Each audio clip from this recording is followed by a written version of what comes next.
Shri grant डफ, जो एक संभ्रांत एवं संपन्न अंग्रेज थे तथा 70 वर्ष की आयु के थे, वे महर्षि के दर्शन के लिए आए। वे मद्रास के एक भूतपूर्व गवर्नर के भतीजे थे, लेखक व कवि भी थे।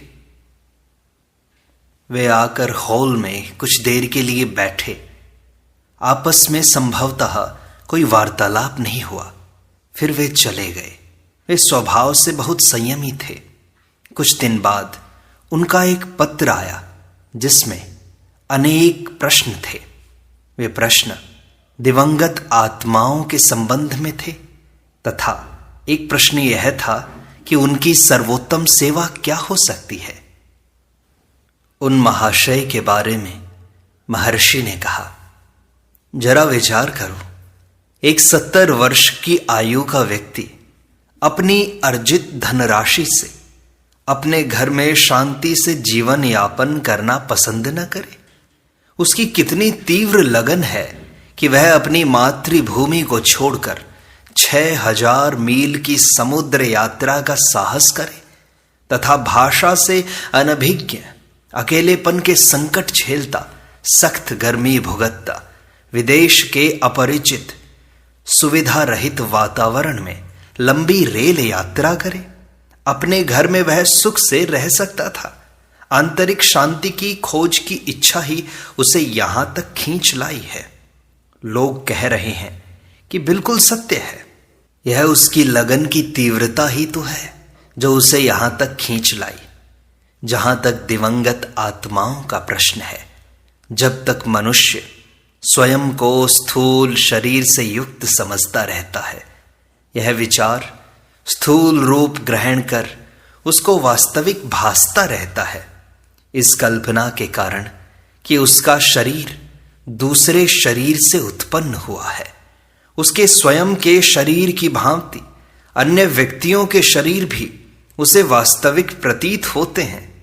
अपनी संतान के विद्यमान रहने से तथा उसके यह समझने से कि उसे अन्य व्यक्ति ने जन्म दिया है, जीव मृत्यु उपरांत भी विद्यमान रहता है, चूंकि वह पहले भी रह चुका है। इन परिस्थितियों में परलोक भी सत्य है तथा उनके लिए प्रार्थना करने से दिवंगत आत्माओं का उपकार होता है। इसके अतिरिक्त यदि दूसरे प्रकार से विचार करें तो एकमात्र सत्य आत्मा ही है, जिससे अहम उत्पन्न होता है, जिसमें पूर्व जन्मकृत संस्कारों के बीज संग्रहित होते हैं। अहम भाव, संस्कार, वृत्ति तथा भौतिक इंद्रियों को आत्मा ही प्रकाशित करती है। इस कारण से इंद्रियों की संस्कार वृत्ति ही जगत रूप में भासित होती है तथा उसके अहम को भी ऐसा ही प्रतीत होता है जो आत्मा का ही प्रकाश है। अहम स्वयं आत्मा को भूलकर शरीर को ही अपना अस्तित्व मानता है। इस असावधानी का परिणाम है अज्ञान, अंधकार एवं वर्तमान जीवन के कष्ट व क्लेश।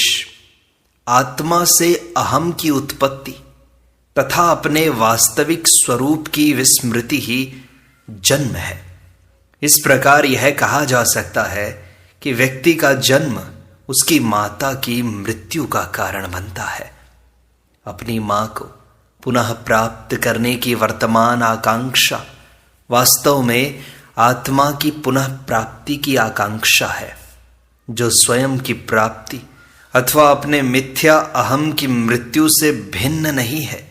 यह स्वयं को मातृ चरणों में समर्पण करना है, जिससे वह अमर रहे। इसके उपरांत महर्षि ने योग वासिष्ठ के तमिल संस्करण में से दीर्घ तपस्वी का प्रसंग पढ़कर सुनाया, जिसके पुण्य एवं पाप इस नाम के 2 पुत्र थे। माता पिता की मृत्यु हो जाने पर छोटी संतान शोकातुर हुई, जिसे उसके बड़े भाई ने सांत्वना देते हुए समझाया, हमारे माता पिता की मृत्यु का शोक क्यों करते हो? मैं बताता हूं वे कहां हैं। वे केवल हम में ही हैं तथा वे हम ही हैं। जिस प्रकार सरिता की धारा पाषाण, गड्ढे, बालुका तथा ऊंची नीची भूमि पर होकर बहते हुए भी अप्रभावित रहती है, सुख दुख जन्म मृत्यु तो अहम भाव के मृगजल में भासित हो रही जल की धारा पर लहरें मात्र हैं। एकमात्र सत्य तो आत्मा ही है, जिससे अहम उदय हुआ तथा जो संकल्पों के प्रवाह से सृष्टि के रूप में प्रकट होती है। जहां माता पिता, मित्र एवं सुहृद उत्पत्ति तथा विनाश को प्राप्त होते हैं, वे और कुछ नहीं, केवल आत्मा का ही प्रकाश है। और इस प्रकार किसी के माता पिता आत्मा से पृथक नहीं। इस कारण शोक निरर्थक है। यह जान लो, इसकी अनुभूति कर लो और प्रसन्न रहो। 24 जनवरी 1935 ऑक्सफोर्ड विश्वविद्यालय के एक अंग्रेज research scholar Shri M.Y. Evans Wentz Shri Brunton का परिचय पत्र लेकर दर्शनार्थ आए। यात्रा की थकान होने के कारण उन्हें विश्राम की आवश्यकता थी। अनेक बार भारत आने के कारण वे भारत के रहन सहन से भली भांति परिचित हैं। वे तिब्बती भाषा सीख चुके हैं तथा तिब्बत के सबसे महान योगी मिलरेपा की जीवनी तथा मृतकों की पुस्तक तथा एक अन्य पुस्तक तिब्बत के गुप्त सिद्धांत का अनुवाद उनकी सहायता से हुआ। दोपहर में उन्होंने कुछ प्रश्न पूछने आरंभ किए। प्रश्न योग से संबंधित थे। वे जानना चाहते थे कि योग आसन करने के लिए बाघ, हिरण इत्यादि को उनके चर्म के लिए मारना क्या उचित है? महर्षि ने उत्तर दिया, मन ही तो बाघ या हिरण है। उन्होंने पूछा, यदि सब कुछ माया है तो जीवन ले सकते हैं क्या? महर्षि ने कहा, भ्रम किसको है, उसकी खोज करो। वास्तव में अपने जीवन में प्रतिक्षण प्रत्येक व्यक्ति आत्मा का हनन कर रहा है। भक्त पूछता है, महर्षि आसनों में से कौन सा श्रेष्ठ है? महर्षि ने कहा, आसन कोई भी हो, जैसे सुखासन, कोई भी सरल आसन अथवा अर्ध बुद्धासन अच्छा है, परंतु ज्ञान मार्ग के लिए इन सब का कोई महत्व नहीं है। उन्होंने फिर पूछा, महर्षि क्या आसन से व्यक्ति के स्वभाव का आभास होता है? महर्षि ने कहा, हां होता है। उन्होंने पूछा, व्याघ्र चर्म, नमदा तथा हिरण चर्म के क्या क्या गुण व प्रभाव हैं? महर्षि ने कहा, कुछ व्यक्तियों ने उनका अध्ययन कर उनका योग के ग्रंथों में वर्णन किया है। चुंबकीयता के संचालन प्रसंचालन से इसका संबंध है, पर ज्ञान मार्ग का इन चीजों से कोई संबंध नहीं। वास्तव में आसन का उद्देश्य आत्मा की अनुभूति तथा उसमें दृढ़ता पूर्वक स्थिर होना है। यह आंतरिक आसन है। अन्य आसन बाह्य स्थितियों के वर्णन है केवल। उन्होंने पूछा, महर्षि ध्यान करने के लिए कौन सा समय सबसे उपयुक्त है? महर्षि ने कहा, समय क्या वस्तु है? भक्त कहता है, आप ही बताइए वह क्या है? महर्षि कहते हैं, समय एक विचार मात्र है। अस्तित्व केवल सत्य का है। जो कुछ भी संकल्प आप करते हैं वह है, वह वैसा ही दिखाई देता है। यदि आप इसे समय कहें तो यह समय है, यदि इसे आप अस्तित्व कहें तो यह अस्तित्व है। और इसी प्रकार इसे समय मानकर आप दिवस तथा रात्रियों में विभाजित कर लेते हैं तथा मास, वर्ष, घंटे एवं मिनट आदि में भी। ज्ञान मार्ग का समय से कोई संबंध नहीं, किंतु प्रारंभ में साधक के लिए इस प्रकार के कुछ अनुशासन एवं नियम आदि सहायक हो सकते हैं। भक्त ने पूछा, ज्ञान मार्ग क्या है महर्षि? महर्षि कहते हैं, मन की एकाग्रता ज्ञान मार्ग तथा योग दोनों साधनों में समान रूप से आवश्यक है। योग का लक्ष्य जीव का ब्रह्म परम सत्य से एकीकरण है। यह सत्य कोई नवीन वस्तु नहीं हो सकती, यह तो अभी भी विद्यमान होनी चाहिए और यह है भी। इसलिए ज्ञान मार्ग यह शोध करता है कि हमारा सत्य से वियोग हुआ क्यों। वियोग केवल सत्य से ही हुआ है। भक्त पूछता है, माया क्या है महर्षि? महर्षि कहते हैं, माया किसको है उसे खोज लो तो माया का लोप हो जाएगा। प्रायः लोग माया के संबंध में जिज्ञासा करते हैं, किंतु माया किसको प्रभावित कर रही है इसकी परीक्षा नहीं करते। यह मूर्खता है। माया बाहर है तथा अज्ञात है, किंतु जिज्ञासा करने वाला ज्ञात है तथा अंदर में है। जो दूर है तथा अज्ञात है, उसकी अपेक्षा जो अति समीप तथा अपने अंदर है, उसकी खोज करो। भक्त पूछता है, महर्षि आप यूरोप वासियों के लिए किसी विशेष आसन की सलाह देंगे क्या? महर्षि कहते हैं, आसन निर्दिष्ट किए जा सकते हैं, किंतु यह जान लीजिए कि आसन निर्धारित समय तथा इस प्रकार की अन्य सामग्री के अभाव में ध्यान वर्जित नहीं है। भक्त पूछता है, महर्षि क्या विशेषतया यूरोप वासियों के लिए किसी विशेष पद्धति का निर्देशन करेंगे क्या? महर्षि कहते हैं, यह साधक के मानसिक विकास के अनुसार ही होता है। वास्तव में कोई निर्धारित एवं निश्चित नियम नहीं है। श्री इवान सुवेंज अधिकतर योग की प्रारंभिक साधना से संबंधित प्रश्न करते रहे, जिन्हें महर्षि ने योग के साधन मात्र कहा तथा योग को भी आत्म साक्षात्कार का साधन ही बताया, जो सबका लक्ष्य है। साधक पूछता है, क्या सांसारिक कार्य आत्म साक्षात्कार में बाधक है महर्षि? महर्षि कहते हैं, नहीं। ज्ञानी की दृष्टि में केवल आत्मा ही एकमात्र सत्य है। कर्म तो आभास मात्र है, वे आत्मा को प्रभावित नहीं करते। ज्ञानी कार्य करते हुए भी स्वयं को कर्ता नहीं मानता। उसके कार्य भी अपने आप होने जैसे होते हैं तथा वह पूर्णतया निर्लेप रहकर उन कार्यों का केवल साक्षी मात्र रहता है। इस प्रकार के कार्य का कोई लक्ष्य नहीं होता।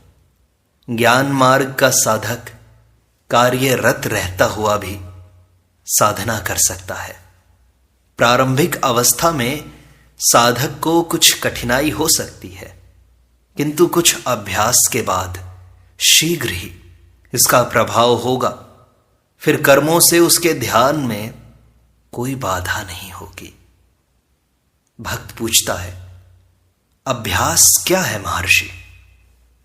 महर्षि कहते हैं, मैं की निरंतर खोज जो अहम भाव का मूल स्रोत है। यह खोज करो कि मैं कौन हूं। शुद्ध मैं ही सत्य है, वही परब्रह्म सच्चिदानंद है। उसको भूलने से ही सारे कष्ट एवं क्लेशों का जन्म होता है। जब इसको दृढ़ कर लिया जाए तो व्यक्ति दुखों से छुटकारा पा सकता है। भक्त पूछता है, महर्षि क्या आत्म साक्षात्कार के लिए ब्रह्मचर्य आवश्यक नहीं? महर्षि कहते हैं, ब्रह्म में रहना ही ब्रह्मचर्य है।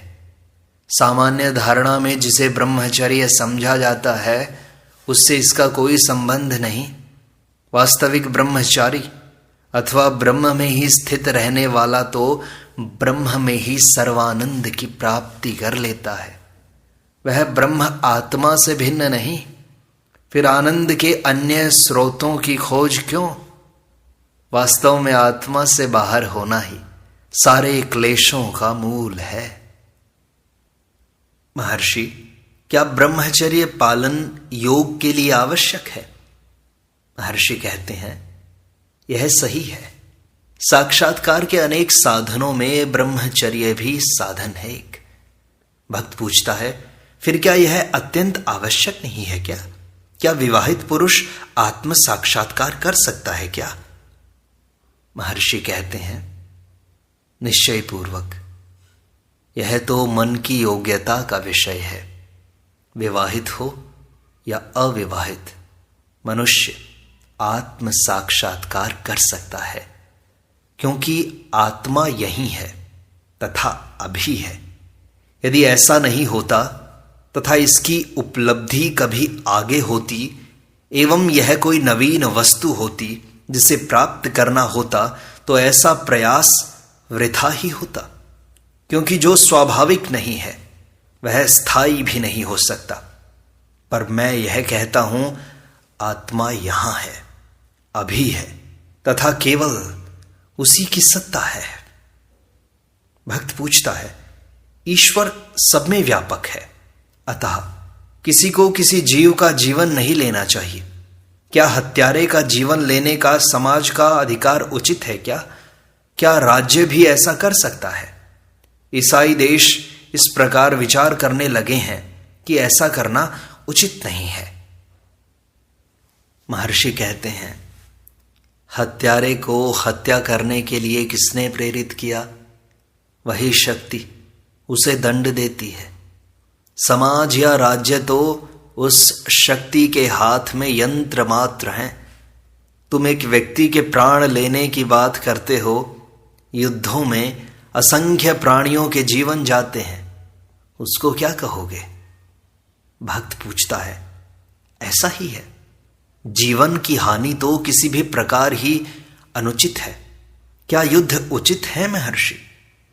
महर्षि कहते हैं, आत्मज्ञानी पुरुष के लिए, जो सदैव आत्मा में ही स्थित है, इस लोक में अथवा तीनों लोकों में एक जीव की अथवा अनेक जीवों की अथवा सब जीवों की हानि से कोई अंतर नहीं पड़ता। यदि वह सबको नष्ट कर दे तो भी ऐसी शुद्ध आत्मा को कोई पाप स्पर्श नहीं कर सकता। महर्षि ने गीता के 18वें अध्याय का 17वां श्लोक उद्धृत किया, यस्य नाहंकृतो भावो बुद्धिर्यस्य न लिप्यते हत्वापि स इमान लोकान न हंति न निबध्यते। जो अहम के भाव से सर्वथा शून्य है, जिसकी बुद्धि संसार में लिपायमान नहीं है, यदि वह सब लोगों का भी संहार कर दे तो भी वह किसी को नहीं मारता, और न ही वह अपने कर्मों के फल से ही बंधायमान होता है। भक्त पूछता है, व्यक्ति के कर्म क्या उसके बाद के जन्मों पर प्रभाव नहीं डालते? महर्षि कहते हैं, क्या तुम अभी जन्मे हो? तुम दूसरे जन्मों की चिंता क्यों करते हो? यथार्थ में न तो जन्म है न मृत्यु है। जो जन्मा हो उसे मृत्यु तथा शांति देने वाले साधनों पर विचार करने दो। भक्त पूछता है, महर्षि, आपको आत्म साक्षात्कार में कितना समय लगा? महर्षि कहते हैं, यह प्रश्न इसलिए पूछा गया है कि नाम एवं रूप की प्रतीति हो रही है। यह प्रतीति अहम के स्थूल शरीर से तादात्म्य कर लेने से उत्पन्न हुई है। यदि अहम स्वयं को सूक्ष्म मन से मिला लेता है, जैसे कि स्वप्न अवस्था में, तो प्रतीति भी सूक्ष्म हो जाती है, परंतु सुषुप्ति में कोई प्रतीति नहीं होती। क्या उस समय भी अहम का अस्तित्व नहीं रहता? यदि नहीं रहता तो सुषुप्ति की स्मृति भी नहीं रहती। जो सोया था वह कौन था? अपनी सुषुप्ति में तुम नहीं कह रहे थे कि तुम सो रहे थे, यह तो तुम अब जागने पर कह रहे हो। इससे सिद्ध हुआ कि अहम का भाव जागृत, स्वप्न व सुषुप्ति में यथावत रहता है। इन अवस्थाओं की तह में जो सत्य आत्मा है उसे जानो। वही सत्य इन सब अवस्थाओं की जड़ में है। उस अवस्था में केवल अस्तित्व अथवा सत्ता है। वहां तू, मैं या वह नहीं है, न वर्तमान, भूत या भविष्य है। वह देश अथवा काल से परे है तथा अनिर्वचनीय है। वह तो सदैव है। जिस प्रकार केले का वृक्ष फल देकर समाप्त होने से पहले मूल की शाखाएं बढ़ाता है एवं अन्यत्र रोपे जाने पर ये शाखाएं पुनः फलवती होकर यही कार्य पुनः करती हैं, इसी प्रकार प्रारंभिक युग के एवं अत्यंत प्राचीन समय के गुरु दक्षिणामूर्ति, जिन्होंने अपने ऋषि शिष्यों के संदेह मौन से निवारण किए थे, ऐसी शाखाएं छोड़ गए हैं जो निरंतर बढ़ रही हैं।